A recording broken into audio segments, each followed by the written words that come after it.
Okay, thanks very much, everybody, for coming. So today's lecture is the inaugural lecture being given by the new Professor of Psychology. So that's Daniel Freeman. So he's not completely shining new anymore. He's been around for a few months. But it's going to be very interesting to hear the talk today, especially if you've been dipping into a bit of Daniel's career in his latest book. One of the things that I was impressed by was the fact that it had been endorsed by all of the great and the good. But for anybody who grew up in the UK, you'll be particularly impressed to hear that it was endorsed by Jimmy Krankie, no less. So that's a singular accolade that not every academic can boast. There's lots of other recognitions, though, that Daniel's work has received, including his fellowship at the British Academy. I think as well, one of the things that comes across when I was reading his book was just what a novel perspective this has been, and conceptually, it's a very new way to look at paranoia in the context of other psychosis syndromes, and also how productive it's been in terms of having an impact on real people's lives. So thanks very much, Daniel. We're looking forward to your talk. Thank you, Matthew.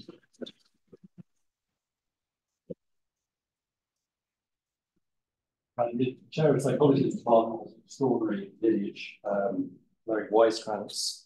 Sue Iveson, Bonnie Braddock, and David Clark, of course. And I never ever thought I would follow in the footsteps of those giants of the field. I'm not friends there, aren't I? I confess, I was terrible graduate student. I studied at Cambridge, and in my college, all my peers realised they only dropped out one person, throw out one person a year. And what they used to do, first couple of years, is go to lectures and then come see me, generally to wake me up. And they came to see me basically because they'd be reassured they weren't going to be the one for an apple. That was always what they thought. But there was one psychology tutor who believed in me, which helped enormously. And I kind of quietly fell in love with psychology, both the content and the style of thinking. I grew up listening to a lot of post-punk music, dark overtones, and I may have been a bit of a brooding student. Here we are. What happened? On the backs of Cambridge here. I've never told this story in public. It just seemed like this is the right moment. But this is the psychology department in Cambridge. I had a lovely time. And outside the library, I had a corridor with black and white photos of the good and the great of psychology being through there. Extraordinary people, Rivers, Milner, Bartlett, Zangwill, extraordinary. This corridor of these illustrious figures of psychology. Now, my friend and I thought, and I really can't recall the reason behind it at all, but we thought, well, maybe we should be up there too. So we got another friend of ours to take a black and white picture of us. He went to the darkroom and processed it. We framed it and we surreptitiously put it. It went in the weekends in the department, goodness Matthew, different department, and placed it up there. And just kind of wanted to see it. Slightly terrified, but actually the head department really liked it. It stayed up there for decades. Even went to the museum, visitors looking for these greats and good, and it had our names and third-year students from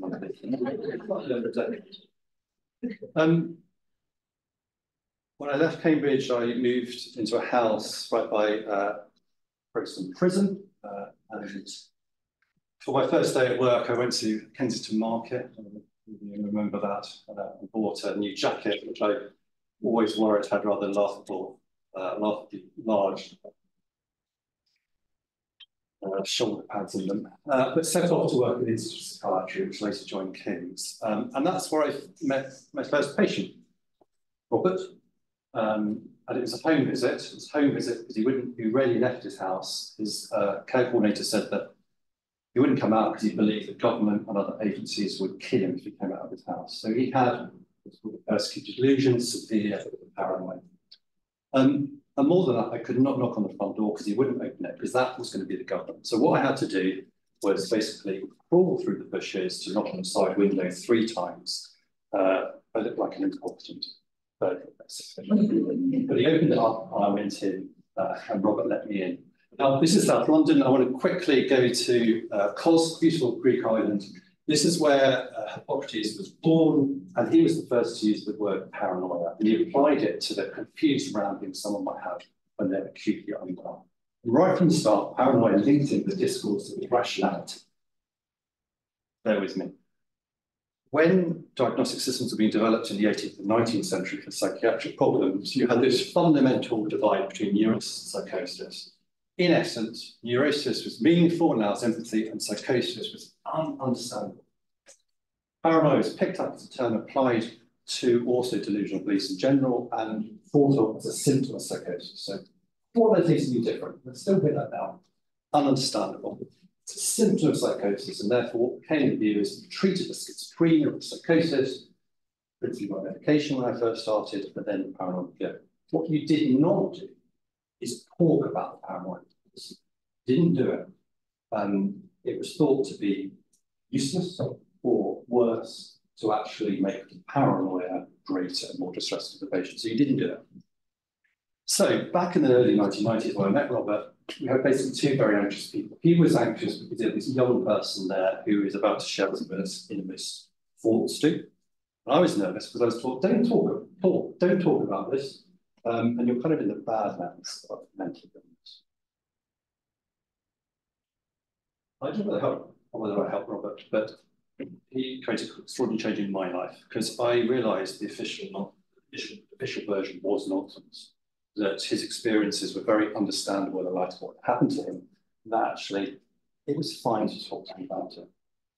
And that stage I was a research assistant, but I knew what I wanted to do as a clinical psychologist was develop a much better treatment for people with severe paranoia. That was always my ambition.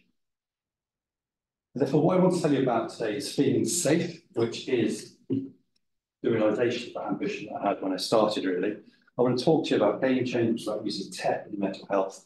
I also want to tell you how I ended up working with the Oxford Vaccines Group, which I would never have expected to happen. So, let's forward wind to pretty much now, and I want to show you actually someone talking about their experience of having the Feeling Safe program. So you're going to hear their voice, and there's an animation to come. So that's the power of psychological therapy when you get it right. So let's rewind a bit. How do we develop feeling safe? There are basically 10 design principles. I'm going to tell you just 3 key ones today. One is simply respect for a patient group that typically gets the opposite. And before I see every patient, I always remember a quote from delusional researcher Brenda Mayer. Delusional belief is not being held in the face of evidence normally sufficient to destroy it, but it's being held because of evidence powerful enough to support it. We've got to get the person's shoes to understand their experiences. Be respectful, but the only route also is to make them change. Also, we work very closely with people with lived experience to make sure that we produce something that they want. And also not just to accept the orthodoxy. We actually survey and ask patients. So, for example, one of the first studies I did, following from Robert, because I noticed he worried a lot, indoors worrying a lot, and that was probably making things worse. Now, it's remarkable that when I assess levels of worry in patients with persecuted delusions, this is the first time it ever been measured in patients with psychosis. Because worry is the problem with psychosis, worry is the problem with neurosis, and psychosis and neurosis are completely different things. You wouldn't assess for worry in patients with psychosis. But when we did it, we found actually our patients with psychosis had levels of worry comparable to generalized anxiety disorder, a disorder characterized by worry. So we find out. And then secondly, it's important to target the key causal mechanisms, the process that drive the problem you're trying to treat. And to do that through identifying the key mechanisms through robust experimental psychology. But when I first started, there was a key problem, a methodological problem in paranoia research. So paranoia is all about inaccurate fears that others are trying to harm you. But how do you know they're inaccurate? Because, of course, some people might be against you. Your neighbours might be against you. So how do you tell? Well, in 2001, I started to use virtual reality. And the reason was we could present people with exactly the same neutral social situation as they are. If people perceived hostility from the characters, that was genuine paranoia. So we potentially had a way of assessing paranoia. This is just one of the examples of the sorts of studies we do. This is a study of 200 people from the population, representative of the local population. We assessed them in about 90 minutes, a whole range of measures. Then they went on a virtual tube ride. This is VR back a long time ago.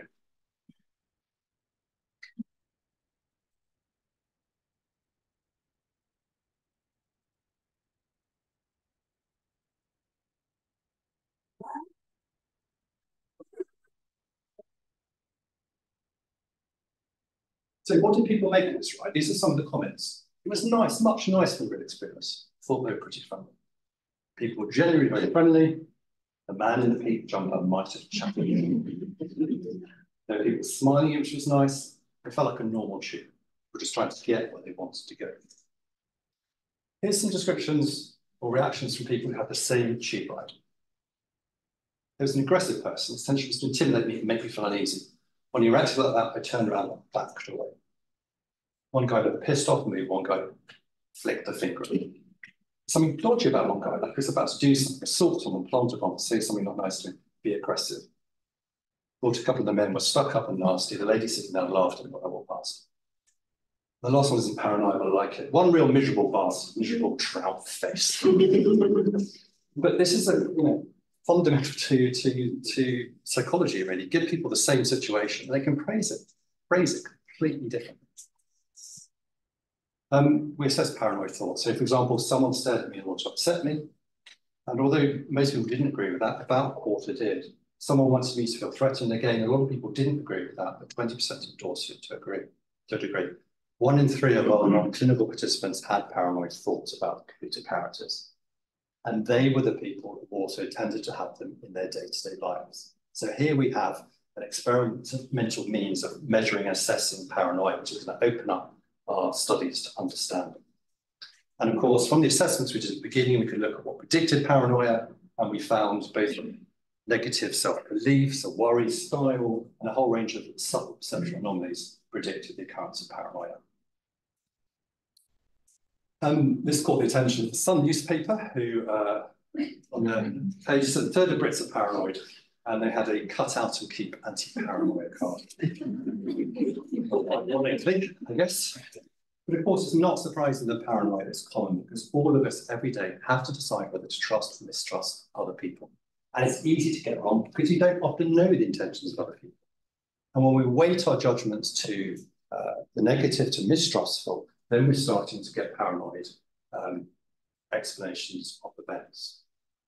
Now, through a lot of studies, the kind of model we built up that we use to guide treatment is basically this. But for our patients, everyday situations, places, people are associated with threat memories. They go into the situations and they're being basically warned from these old memories that there's danger there. And therefore, in treatment, what we have to do is help patients build up new memories of safety to counteract the old anxious threat-based memories.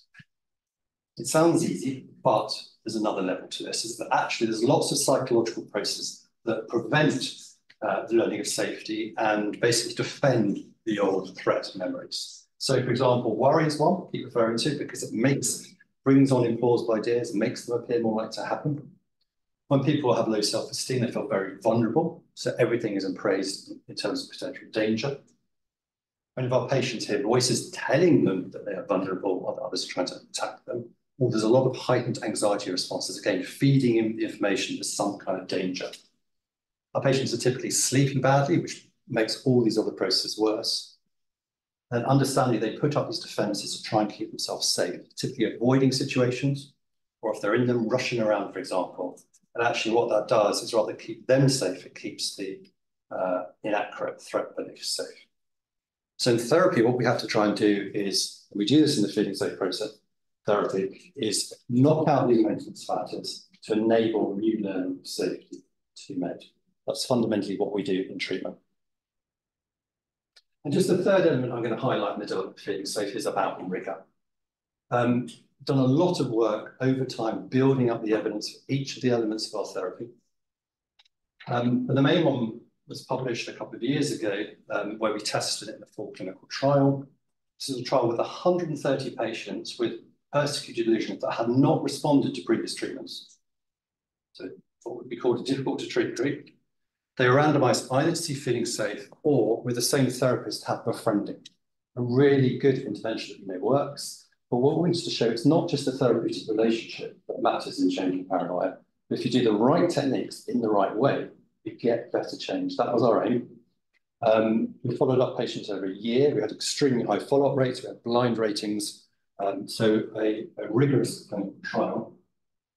And what we found is that feeling safe had large effects, both right after treatment and at the end of 12 months above befriending.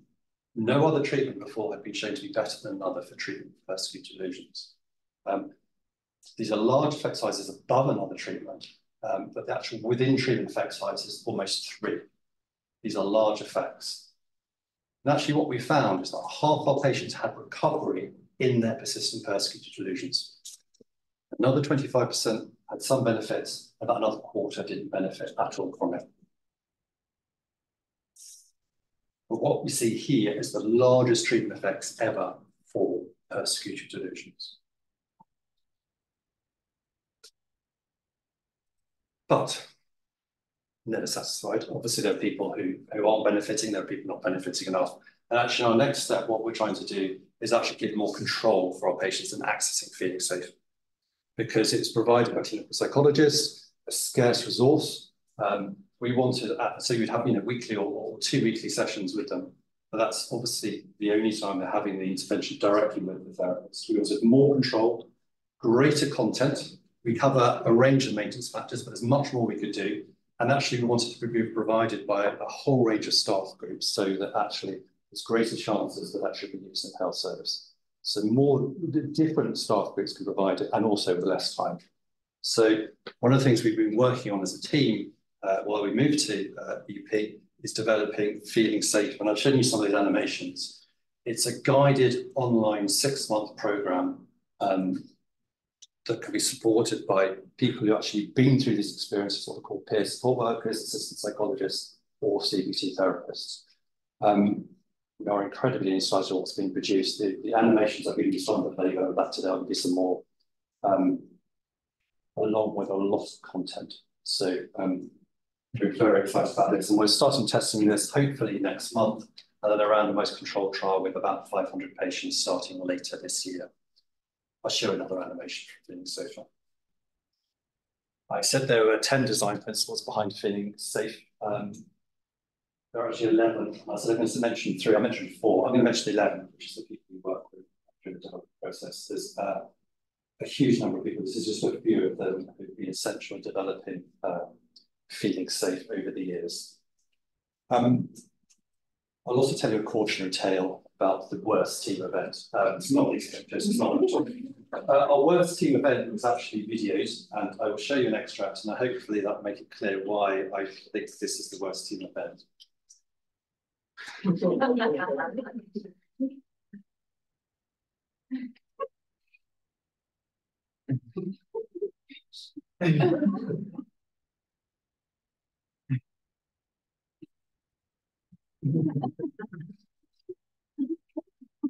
So this was in Oxford, but I really recommend you do not do it because the pain you have the next day is extraordinary. So we should watch this all day, couldn't we? It's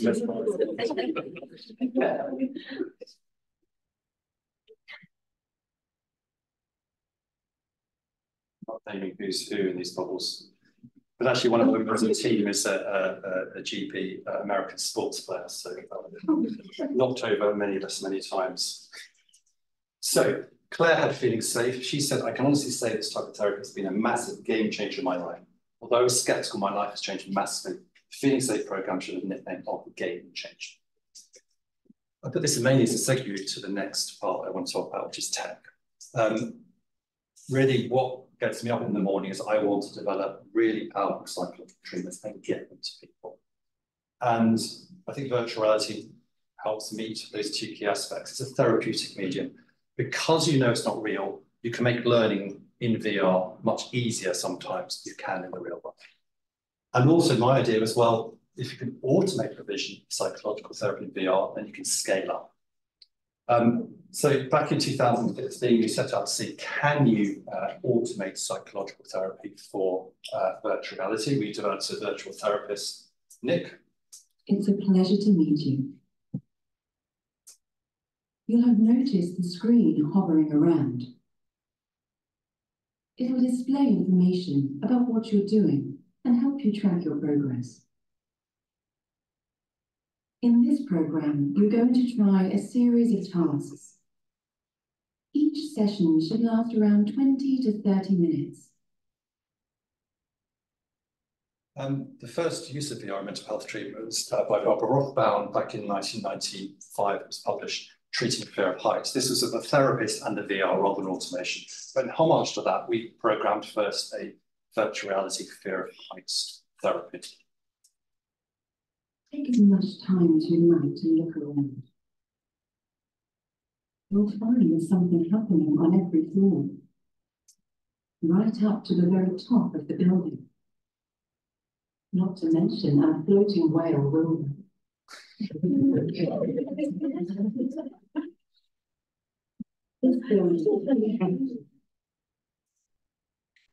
Imagine you're standing on a balcony overlooking the entrance.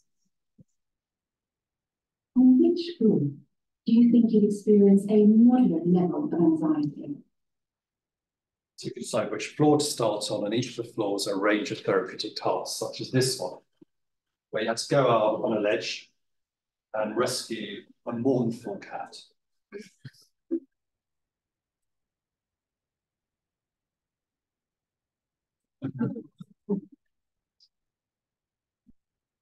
you have a fear of heights, this is terrifying going on this ledge.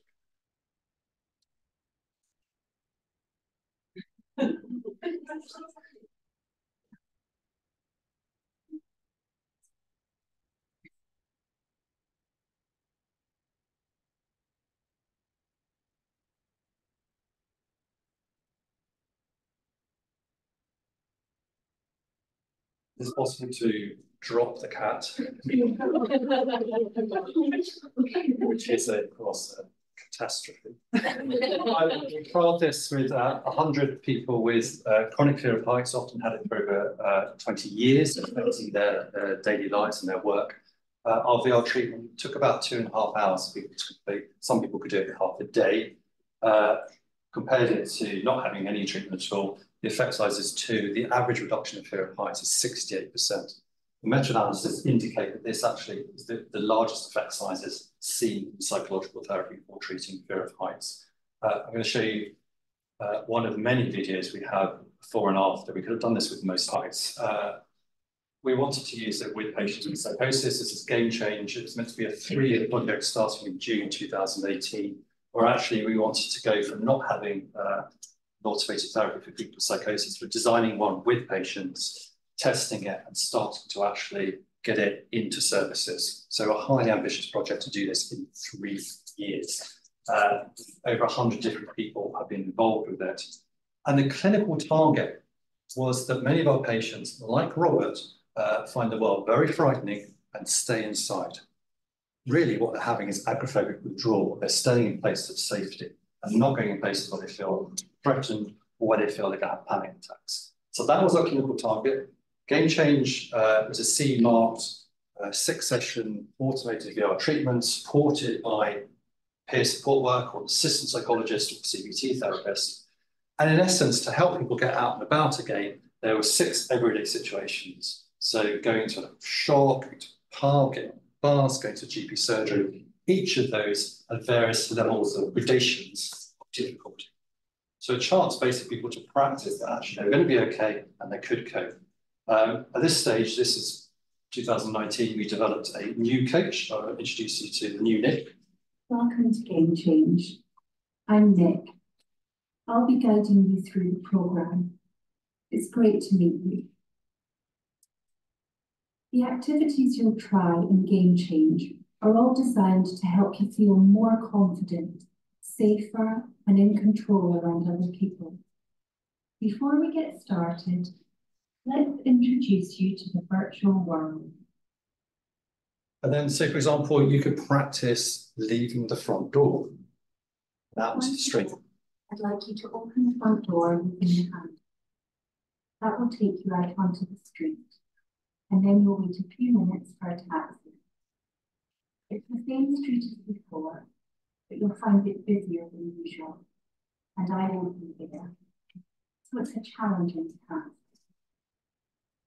But you're more than capable of doing this. If you doubt it, think back to all you've accomplished already. This is another chance to take out your fears, build your confidence, and find out how safe you are. Are you ready? Remember, start on the glowing footprint.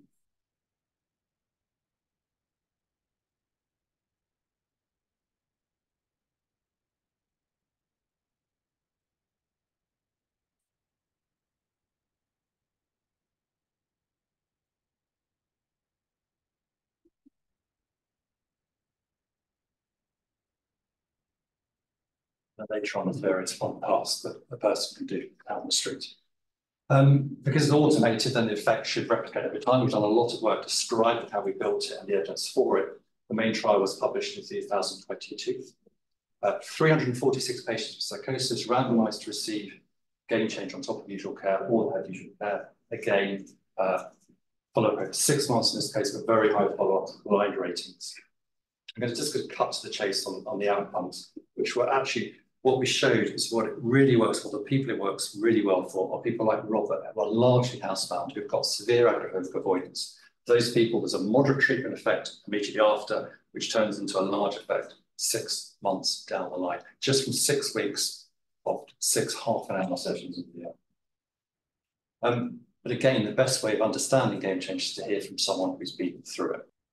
So at the end of last year, Game Change became the first VR therapy for mental health to be recommended for use in NHS. I want to make a point about the department at this point. There are also 4 online programs this department has produced that are recommended now for use in NHS for mental health treatments. I don't think there's an institution, let alone a department, that has 5 nice approved medtech devices for mental health treatment. We started the Game Change trial getting people out of their houses into everyday social situations in August 2019. You may have noticed there was a national emergency in March 2020 when we were all told to stay at home. This made our trial rather tricky to conduct. So I don't quite know how we managed it. There was a lot of mistrust around at that time, even in the early stages of the pandemic. We were seeing reports, anecdotal, rather extreme, probably rare, of conspiracy beliefs, but some of the thinking even made it into Jericho.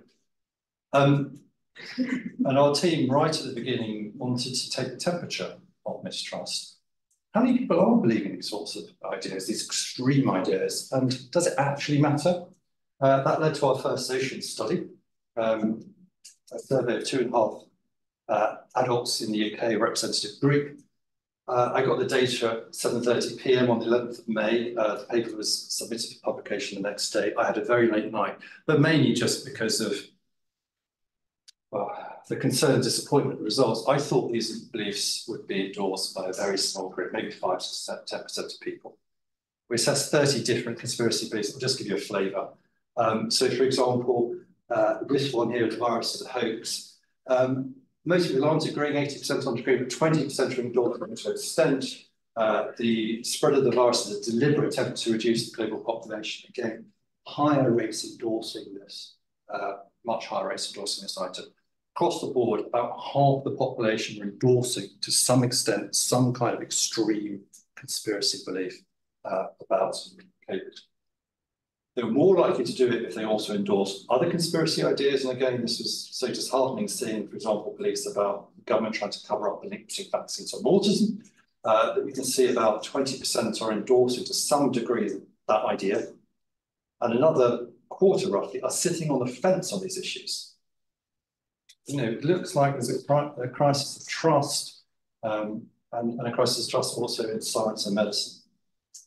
Does it matter? Well, yes, it does, because we found that people endorsing these ideas are less likely to stay at home, less likely to not meet with people, less likely to stay apart from people, less likely to wash hands, wear a face mask, take a diagnostic test. They also said they were less likely to accept a future vaccine, or being vaccine hesitant.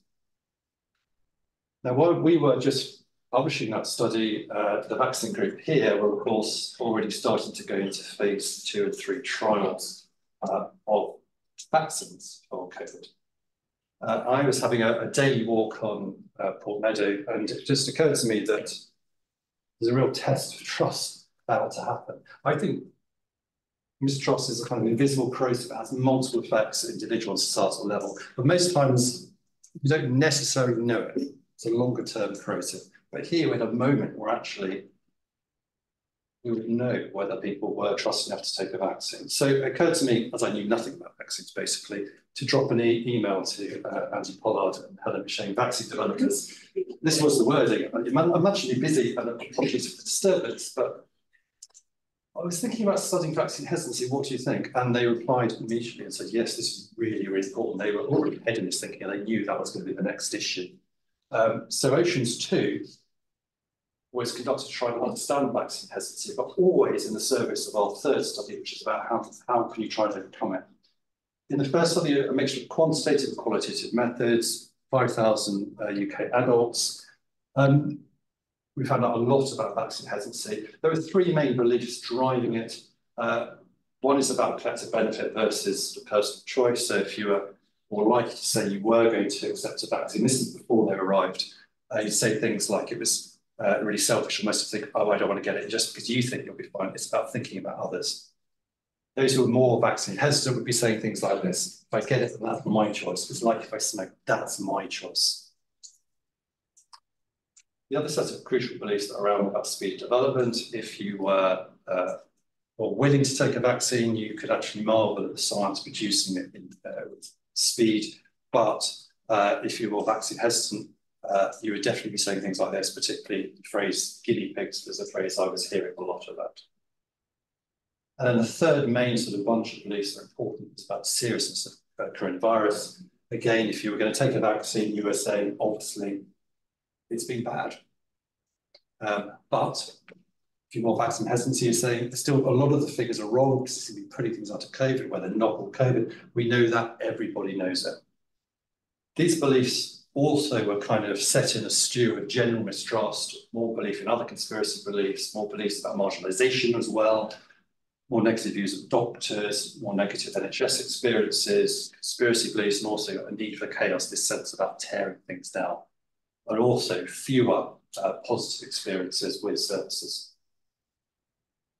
But of course, what we always want to do, focused psychologists, is actually use this information to try and create some change for good in the world. And therefore, we did a randomized controlled trial with 18,000 UK adults. This is just as the vaccines were emerging.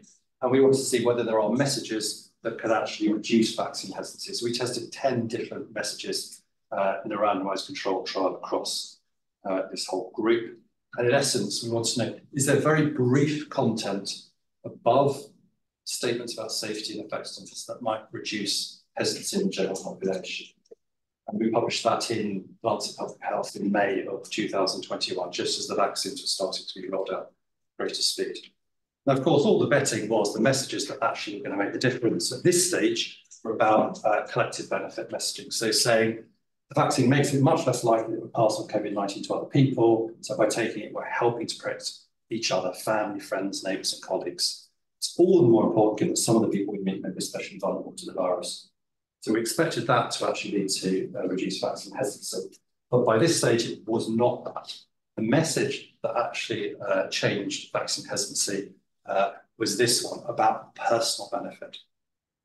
Can't be sure, even if we're relatively young and fit, that we won't be seriously ill or struggle with long-term COVID-related problems. Taking the vaccine means we can get on with the life without worrying about what the virus might have in store for us. And of course, if you think about it, this isn't surprising, because if you're vaccine hesitant by this stage, you're not unwell, you don't think there is a risk for COVID, and that you're not going to get it anyway, but you do think there's a risk from the vaccine, and typically you also do feel more marginalised and excluded from the collective. So collective benefit messaging at this point was carried less weight.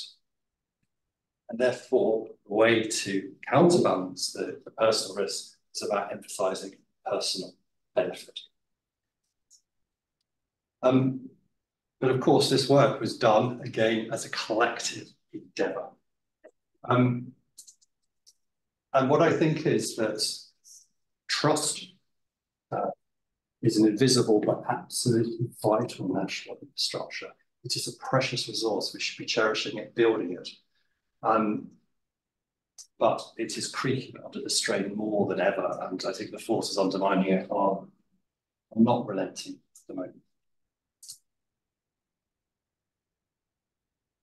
Now, come April 2023, it was time to pack up my office. I throw out all my acetate overheads, and the team and I moved down the hill from psychiatry down to EP.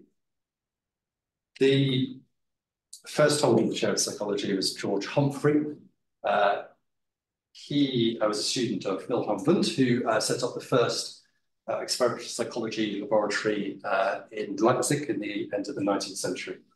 In 1952, he published a paper, 5 years in the Oxford Chair. So I just want to finish with a couple of extracts from what George Humphrey said. This, perhaps, whereas things have changed. Oxford is the home of professional philosophers. It is safe to say that more of them to the square mile than anywhere else, perhaps with the exception of the Vatican. They have at times had strong views about psychology, particularly experimental psychology. An eminent tutor used to set his pupils an essay in which they were expected to prove that experimental psychology was impossible. He was not alone at the time in his belief. Actually, later on, I quite like this. All this did not make things easier for a new professor who found himself in the jetsam of an acrimonious debate as to whether he should exist at all. He heard the lions on the shore sticking around him, waiting for him to make a wrong move. Occasionally, he still hears a sniff or two. But also things, in some ways, also perhaps haven't changed so much. He also wrote in this essay 5 years into the chair, the Institute, as the department was called then, is accommodated in half an old schoolhouse together with a hut, and rear. In addition, certain outlying premises are used for research. The university has promised a new building, make everybody much happier and bring all staff and research students together as befits a young and growing department. I'm really looking forward to us all being together in the new building. The department is about to enter extremely exciting times. Thank you for listening. Thank you for coming along.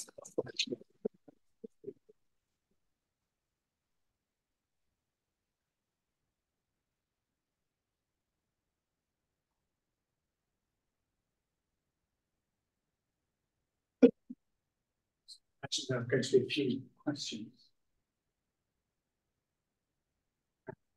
I'm interested in, especially as you gave the study of phenotypes, of the relationship, if any, between paranoid fears about other people having it in for you, so to speak, and other types of fears. Because one thing that I was thinking was that in 2019, people were being encouraged to feel safer about going out and meeting people. In 2020, people were being told that it was unsafe to go out and meet people, obviously not because the other people were plotting against them, but because they might have the virus. And I was wondering whether people who are more given to delusions about other people's intentions are also more likely to be fearful of physical dangers, or such as the virus, or heights for that matter, or whether these are separate or even negatively. Great question. And I think going back to right at the beginning of the talk about this divide between neurosis and psychosis, a lot of my early work was about showing the overlap and actually how anxiety is a driver of paranoia. There is a bit of difference, of course. It's not exactly the same. The difference in paranoia is you have this attribution of negative, hostile intent from other people. So if it's social anxiety, you think you may look foolish about other people. In paranoia, you might think that others are deliberately trying to make you look foolish. So there is a difference. The paranoia itself covers a whole range of any type of fear about other people. So some of it is about physical harm, some of it's about social threats, some of it's about financial threats, some of it's about conspiracies, a whole range of content. In terms of the pandemic, there's some data. We had a wonderful student on our team, Stephanie Reck, who's got some data, at least psychiatric patients. Actually, there was perhaps less change in some of this compared to the general population. In some sense, our patients were already quite isolated. And clinically, our experience, actually, the pandemic could work in one or two ways. Some of our patients, yes, it caused a general rise in fear.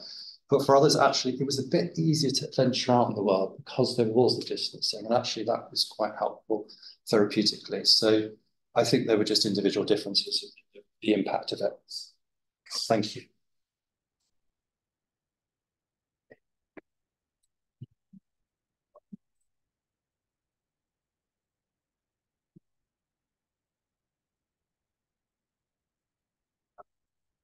What you illustrated there was how your work is really transformed paranoid psychosis.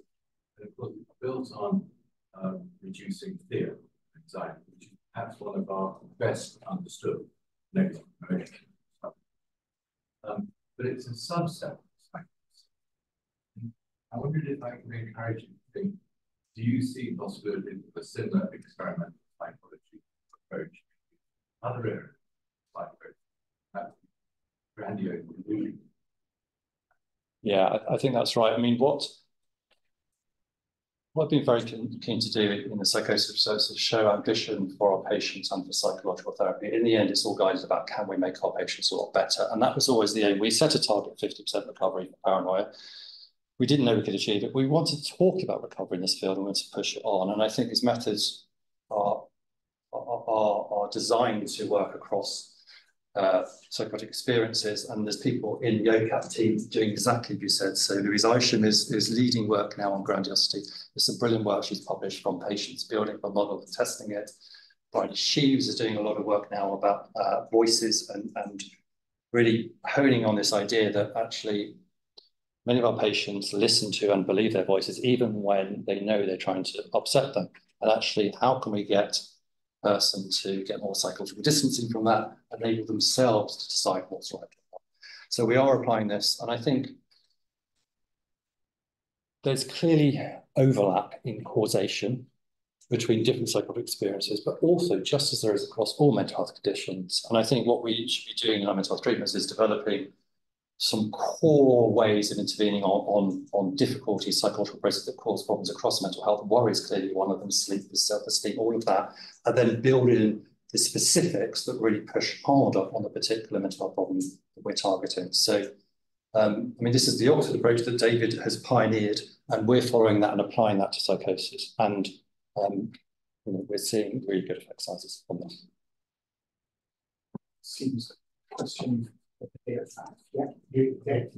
So for lots of patients with extreme mistrust, I imagine it's challenging to engage them program in the beginning. How do you engage them, gain their trust in the beginning? And also, I wonder if the treatments work for all spectrum psychosis patients, including those with negative symptoms. So we make this symptoms affect the Great question, thank you. So of course there is a worry about this. You become the centre of mistrust, or the voices talk about you. We don't get that much. And if you do get it, generally it's a sign that probably something in psychological therapy isn't working well. And the reason is, I think, because we go in there with a particular attitude. And as I said at the beginning, we show extreme respect to our group. They notice it. We are trying to get in their shoes, and we are curious. And we also have the therapy where we're not disputing their position, not saying you're wrong about your paranoia. We say we can help you feel safety. And you know what? This must be really, really hard. It's affecting your sleep, you spend more time worrying, it's dented your self-esteem, and you can't do all those things in the outside world, all those things you want to do. We can help you do that. So what we say to patients is we can help you feel safer, happier, getting back and doing the things you want to do. So when we do that, actually, we don't tend to get caught up in the mistrust. And often we're some of the few people showing the respect to the person in their lives, unfortunately, particularly very isolated patients. So we don't often get that. So it's negative symptoms. I think that's a really interesting one. I think there needs to be a lot of work on understanding more some of the causes of that. So I think we probably need that approach to individual negative symptoms, be it anhedonia or negative emotional expression, for example, that is complicated, clearly, because some of it feels depression, some of it is anxiety, some patients like avoidance have it, but there's clearly a lot of other processes behind it as well. So I think we've occasionally measured it in our trials, but because you don't recruit into a trial on a particular symptom, you've got a few people with it, so you don't have the power in these trials to know. So often we don't actually formally test it in these trials because they're not powered to do it, if that makes sense. If you group people on persecuted delusion, only a small proportion have negative symptoms. So therefore, to then look at clinical outcomes by that is not a fair test. So we try not to do that. But there's lots of these methods that presumably could apply to it. It's a less researched area. Sorry, I need to quite question. So, yeah, I'm reading your book and struck with the work that you're beginning to do on adolescence with some of your colleagues. And I just wondered if that's encouraging you to think about prevention as opposed to intervention and therapy, and what you see as the opportunities of solving the challenges of that sort of approach. Yeah, so there are people on the team working on this. Felicity Wade did a great study treating sleep difficulties in people identified ultra-risk psychosis. Has got really nice effects reducing sleep and psychotic experiences. And we're starting a trial, my words in like 2 months' time, much bigger with patients with ultra-high risk psychosis. The obvious thing is to get in there earlier. We're doing some work now, Phoenix VR work with younger patients with psychosis who've got low self-esteem. And we've got VR intervention to build up positive beliefs. And it's a group I don't often actually, I tend to work with more people with persistent problems who've still got the symptoms. We've got a greater range, but this group responds really fast and well because there's still the opportunities. They've still got some friends, they've still got employment, education opportunities. So actually the earlier you can get in, the better. The challenge in all these things is actually identifying the group. I think that's clearly the issue. In our world, we have the ultra high risk psychosis version, which identifies as maybe 15 or 20% of people who transition to psychosis. But you know that's still caught up in the schizophrenia diagnosis, which comprises different experiences. So actually, there will be other ways to do it and to think about the totality of mental health problems together in a person. So I think much more network type modelling about that. But it seems to me in every network we do, there are some core things you could intervene early, like worry, like self-esteem, the most obvious ones, and sleep, that could serve a preventative function. Perhaps. How do you think the internet is interacting with paranoia? Do you think like it's increasing paranoia because you have access to versus if you think it's a new avenue that people who would have been paranoid about everything things in person and everything? Yeah, my sense is conspiracy beliefs is a propagator of it, and I think part of it is and there is deliberate misinformation put out there too, but there's motives as well. So I think it is one of the reasons it's gone mainstream. The whole media environment has changed hugely. I'm not, of course, saying that one should believe everything from authority. Of course, one should. There are clearly scandals and times to be more wary, but clearly social media spread is huge. So the personal paranoia, I think less so. It's occasionally features in people's fears, but I think it's where the conspiracy beliefs.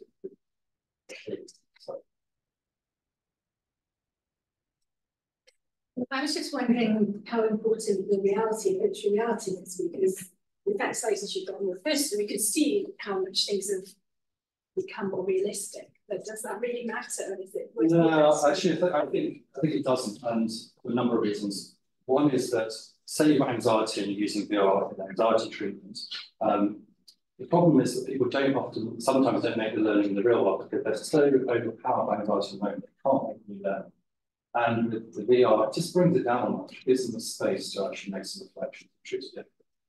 So you don't have to do that. And really what I think We need to do VR. We've started to do it with the United one of the programs helping us do that. It's not just use VR to replicate what's good therapy, but to use VR in ways that you can't in the real world to really push on the treatment effects. And that's probably where we are most focused. The realism stuff, there's a certain level one expects, but actually not. And you know what? Actually, the realism that I think has carried quite a lot is the audio.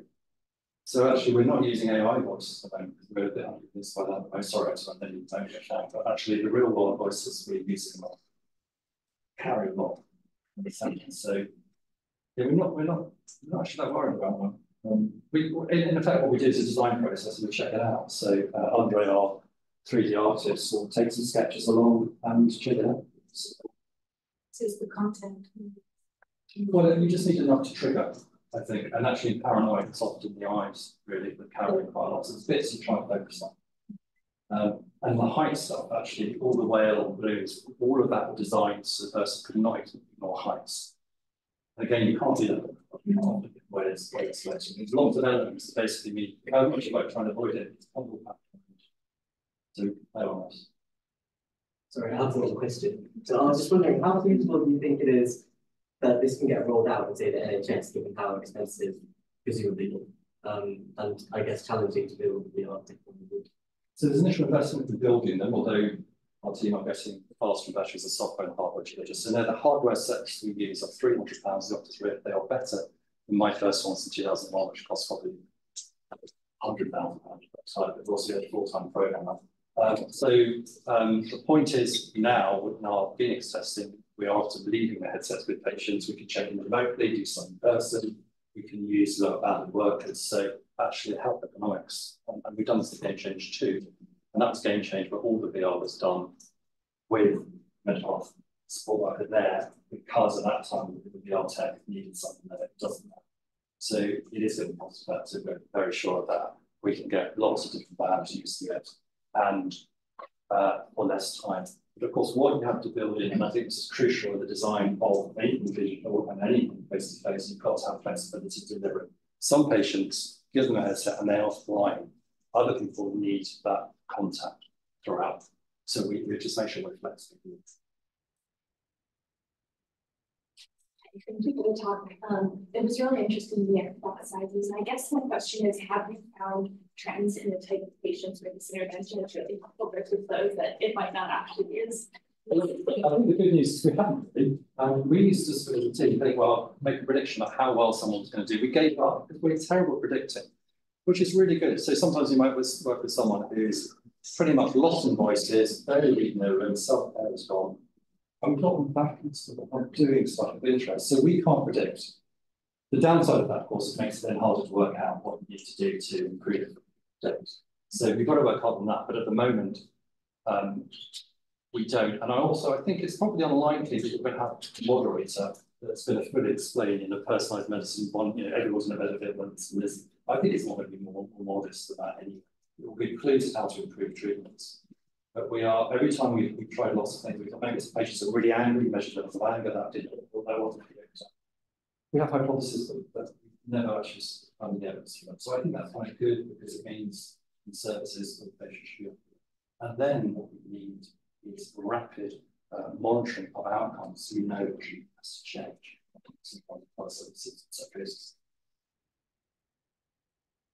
One last question. I had a question on voices. I was wondering, isn't psychological distancing therapy?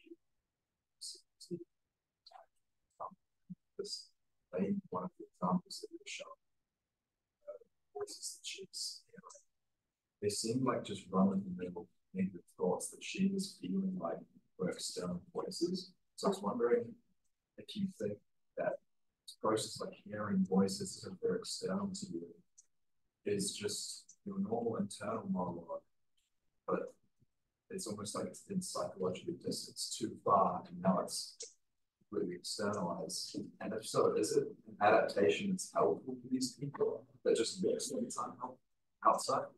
So there are quite a number of psychological treatments really focusing upon helping people reduce the stress associated with voices. There are psychological models of the causes of the actual hallucinations themselves.